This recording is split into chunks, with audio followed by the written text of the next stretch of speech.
Your RPG towns feel super dead. And no matter how hard you prep, and you might prep a lot, you don't feel like you can liven them up. You've got huge text documents about the butcher, the baker, and the candlestick maker, But as soon as you start running the town at the table, it feels super dead. Well, that's because you created data instead of toys. sometime after your first ever session, your party of heroes will find their way to a town, and maybe all you've done so far is run a few isolated encounters or 5-room dungeons. I find this to be the ideal way to start, by the way. Running 1 or 2 5-room dungeons lets you get the hang of the game.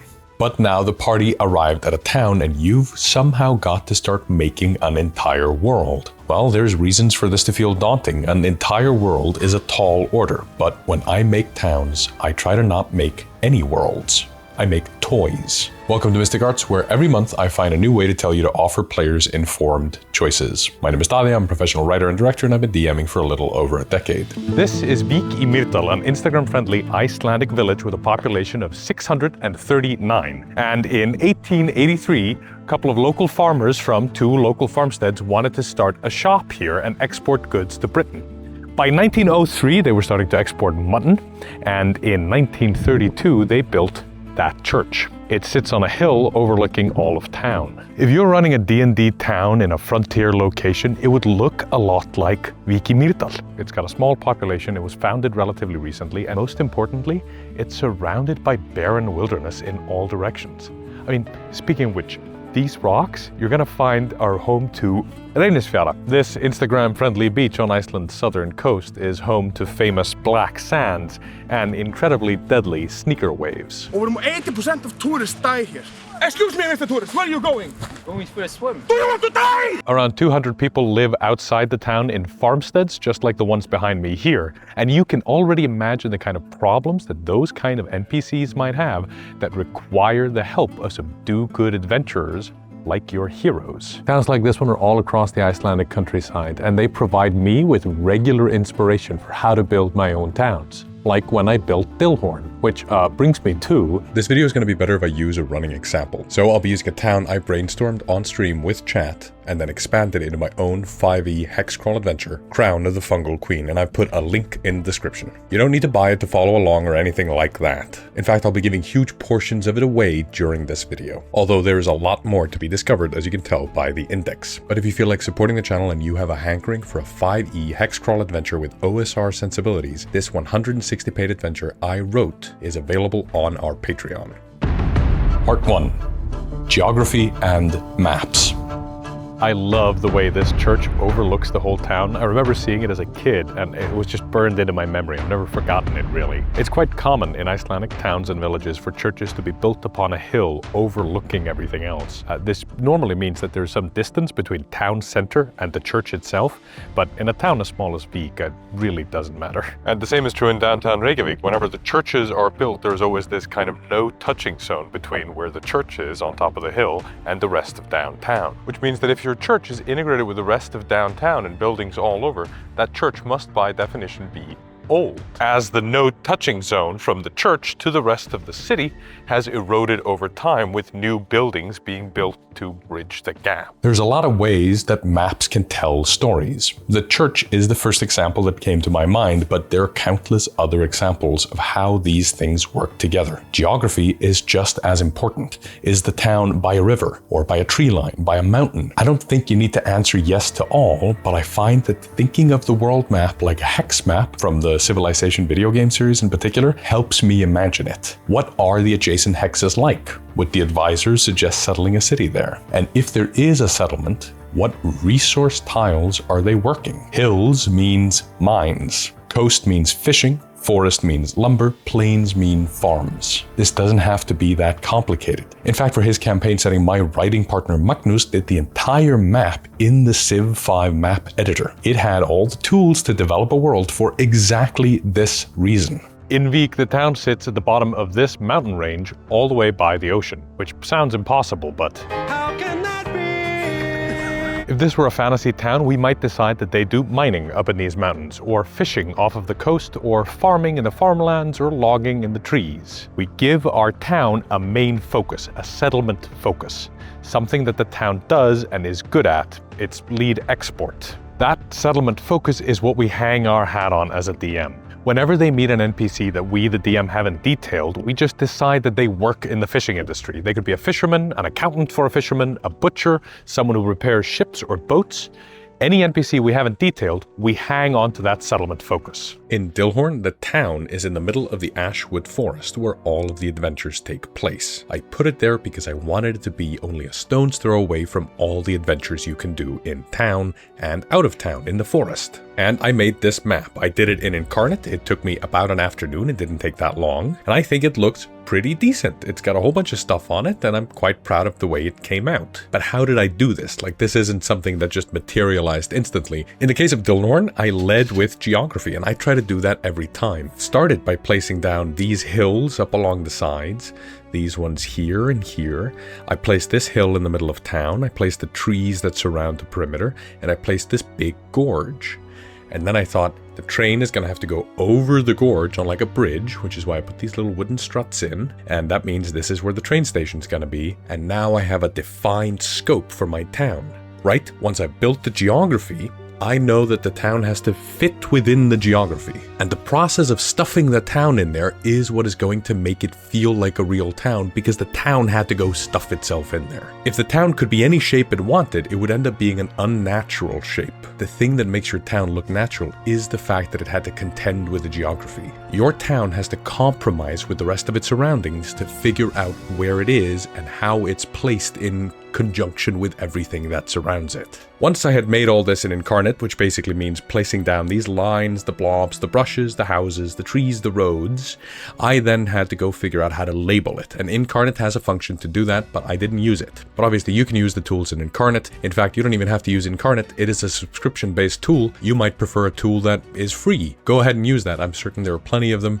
And if you go into the comments right now, I bet you somebody has made a list of tools and map-making software that you can use to go make your own towns. But if you are interested in Incarnate, I've made a video on how I use it and how I make towns in it. I went through and I labeled each of these places: Wayward Stables, Thirsty Woodman, Singing Hammer. I made sure to keep in mind that a town should have a blacksmith, a general store, a church, and a potion shop, the holy quadrangle of D&D. Once I had placed them about, I thought of some other things that would sort of feel in theme with the town. There wasn't really a system for this as much as it was just thinking what is interesting to put in a town.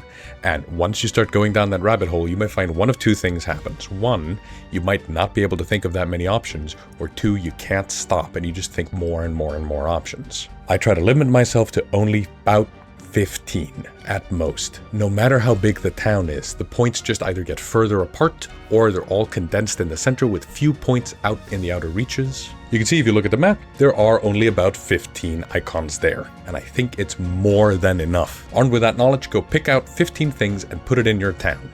I also make sure to think about how any given town is getting fresh water. It's really important for human development, and it's one of those things that when there's no explanation for it, I believe in the town a little less, usually without knowing why I believe in the town a little less. So adding a well, a lake, a river, whatever it is, a spring, it'll help tie the whole thing together just a little bit better. And you don't have to make a big thing of it either, just stick it in and increase the verisimilitude by a fair bit despite not doing that much effort. Whether you're in town or you're adventuring or you're in a dungeon, nothing brings the mood together better than music. And nothing breaks the flow as much as you futzing around with clicking the right buttons or finding the right playlist or going on YouTube and searching for town music and finding one that sounds good. Pocket Bard keeps you present, confident, and ready for the memorable moments you want to create. And with Pocket Bard, the sponsor of this week's video, Game Masters can prep less and play more. Each tool in the Pocket Bard app seamlessly transitions between scenes. They use the kind of music technology you see in video games that perfectly swaps from one track onto the next, and you don't have to do any DJing. The app just shuffles these things seamlessly for you. And I was telling my friend about how clever this app was, and she showed me. She was running a session that night, and she literally would pick the music and show me how it worked, including rain and fog and sound effects. The Pocket Bard app is free to download and has 24 forever free assets that you can use, including Fantasy Essentials, perfect to get you started. Available now on iOS, Android, and PC. Part 2, Situations and Themes. Lots of advice on the internet tells you to first think about a town's location, and I often do. A settlement's location can define it, but I want to offer a bit of contrary advice, because even if I know where a town is, I don't know what it's about just yet. So when I'm making a new town, I like to start with a theme or a situation. With Dillhorne, I wanted to create a town perfect for introducing people to my setting. That means exploring what it means to live in a setting where corporations are more powerful than governments, especially in tiny little towns in the middle of nowhere. These are inspired by the company towns and robber barons of old, and the kind of storytelling that I think has a hugely important place in modern storytelling, considering the sort of everything that's going on. But just the basic idea of town where corporations are important isn't an adventure. The players can't play scary corporation bad. They need to play an adventure. But before we can come up with an adventure, I've got to come up with a situation. In Dillhorne, the situations take a couple of shapes, but I wanted them to be rooted in what kind of town this is. The town is a sort of frontier logging society with a train running through it. So our situation should be baked into the train and the logging. Makes sense, right? The situations are these problems that we're going to present to the players to solve. They are our toys in the toy box. Here, it wasn't a lot of work. It's only 2 little notes. Situation number 1, no trains. The railway line that normally runs through Dillhorne has been shut down for 2 weeks. Effect: until resolved, all goods and services in Dillhorne cost twice as much as their market price. While this situation persists, everything in town is more expensive. Your players are going to be annoyed every time anything happens and they're paying for something and they're going to think, why am I paying so much for this? And the NPC, the shopkeeper, it's going to say, well, there's no train. We're stuck here with the goods that we have. I wish there was something that could be done. Your players are going to want to solve those problems. Resolution: complete the Railway Thugs adventure at the Dillhorne train station. The town and everything you do in any shop in town literally tells you, go play the adventure. There's an adventure over there, go play it. And then I did the same, literally again, with a different situation. Workers' strikes. The lumber mill has shut down due to protests and strikes. The chaos has made the town unsafe. Effect: until resolved, Dillhorne cannot be considered a safe haven for resting. If you're unfamiliar with my resting rules, I use what I call excursion resting. It basically means you can't get a long rest unless you're in a safe haven, or you spend 3 nights taking a short rest in a not safe haven. In the case of Dillhorne, that means that while you're in town and the workers are on strikes, you can't take a long rest. So the players go over to the Union Trouble area, they go talk to Hunter Scott, he explains the situation to them, and now you're playing an adventure in town. Same is true of the rail company thugs that resolve the no train situation. So, resolution: complete the Union Trouble adventure at the standard pulp outpost. And even if you put Dillhorne aside for a moment, it is just a useful running example for what I'm talking about. I'm just saying, make there be situations in town that the players need to solve in order for the town to become better. Literally upgrade the town, but they're not spending money to build something or working, constructing new pylons. Not that that kind of style of play isn't fun. That's how I run most of my games, but this is a sort of simplified version of it. Go do adventures in town and the town becomes better. Goods become cheaper, you can start taking long rests, whatever you can think of. The situation is the problem, the adventure solves the problem, which gives you a reward that makes you like the town more. Problems invite questions, invite adventure, invite new problems. That's a gameplay loop. Part 3. Adventures and quests.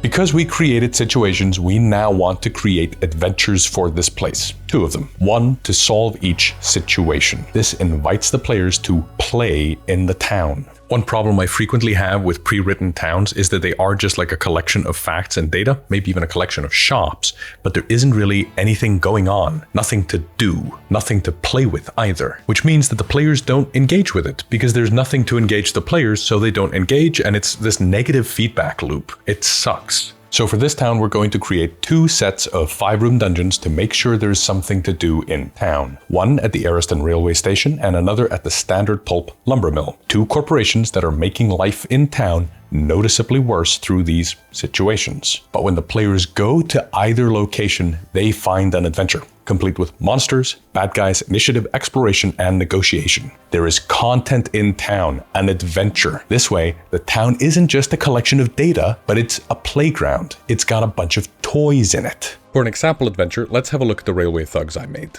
Here they are, it's these 4 bad guys and a little description of the train station that they've taken over. There is a map and the fact that they have men on duty, like guarding the place, and there are hostages and there's raising the alarm. I made them all use the same stat block, the rail runner, and then all I did is I had these sort of variations of the stat block with different kind of actions, so that they all have the same basic stat block, the rail runner, but different action sets depending on which rail runner you're fighting, if it's the wizardy one or the one with the many guns or the one with the big gun. And obviously at the end there's a different kind of monster, the Fungal servitors, that sort of hook into the rest of the adventure, the crown of the Fungal queen. The goal is that all of this comes together in town so that when you show up, you want to deal with a problem, go solve the problem, you're playing in a playground.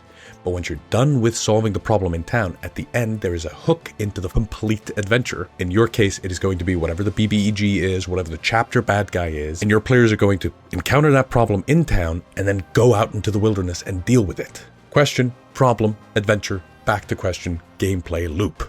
But I also wanted to give the heroes an excuse to explore the town, so every labeled location on the map was either a shop, an establishment, or a place where the players can do some kind of short quest, an adventure location.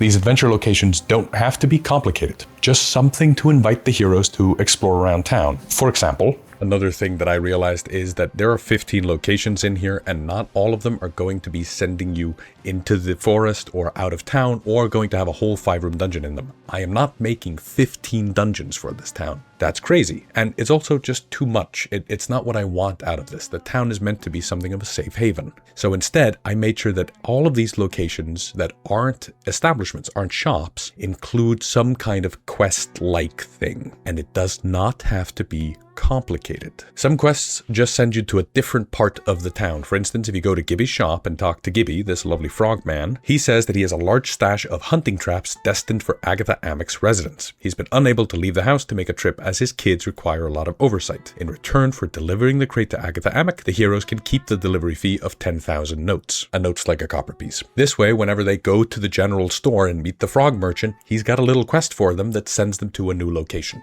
But some quests send you out of town. For instance, going to the Bank of Dillhorne and meeting Rain Price, they would say that on their first trip to Dillhorne, they were attacked by a bear owl that snatched their wagon and flew off into the western Ashwood. The wagon contained a cache of gems, a box of silver bars, and a locket. In return for the locket, Rain offers the party 5,000 notes. That's an example of a quest that sends you out of town and into the adventure area, the forest. One of my favorite locations is Cookie's house. She's a lonely old granny who just needs someone to spend time with, but if you spend time with her, maybe help her set up some shelves and stuff like that, she will tell you about the history of the local area, which includes the backstory on the bad guy and the main villain in the adventure. Do you see how just by doing these little things, we suddenly take a town that instead of being a bunch of data points, it becomes toys and a playground, stuff to do, stuff to have fun with. She even tells you where to find the final boss dungeon. And again, you don't need Dillhorne to do this. These are just examples of ways to take locations and make them interesting. Make there be something there to do.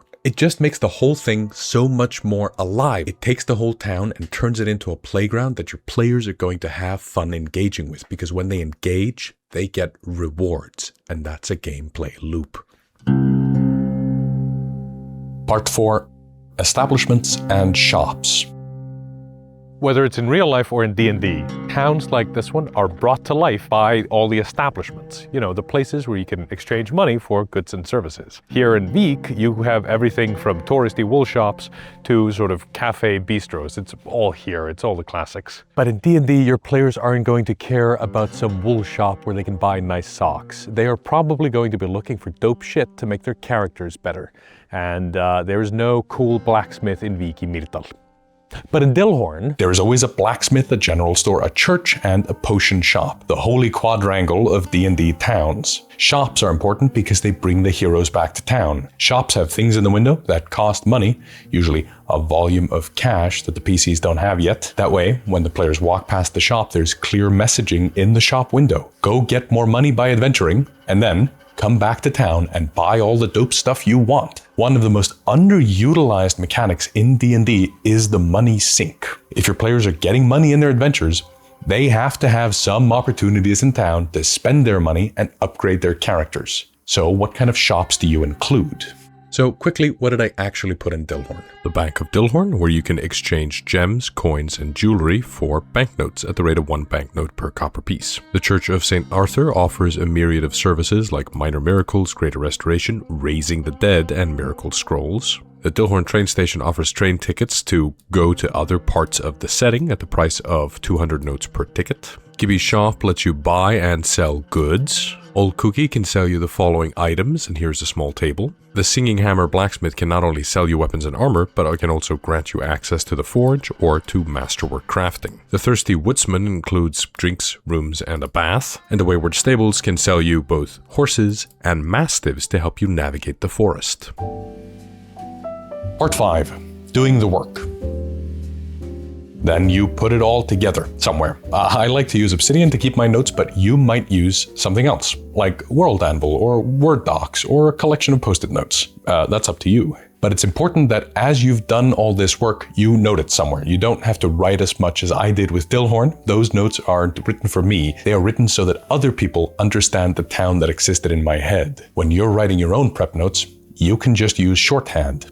All it says on there might be church, Sister Francesca sells spellcasting services, and that's it. Of course, if the town isn't intended to be important to the story, you don't have to do any of this. You can just say, this is a tiny little town with nothing of note, and move on to the next important place. I do that all the goddamn time. Just like there are NPCs who are background extras, there are background towns that we skip in the travel montage. But if you want to make a town come alive, make sure to treat it like a living place. Don't just collect data, but put adventures right into the town. Quests, 5-room dungeons, establishments, fun lore. Make a map and tie it together with a strong theme around the settlement's identity as a fishing town, a logging town, a mining town, or a farming town. Honestly, with those 4, you can make a lot of different shapes of baronies or counties or states. It's a tool and a stamp that you can just run around smacking all over the map. Whatever your settlement's focus, lean into it and tie everything else into it, and you'll elevate your towns at your table going forward.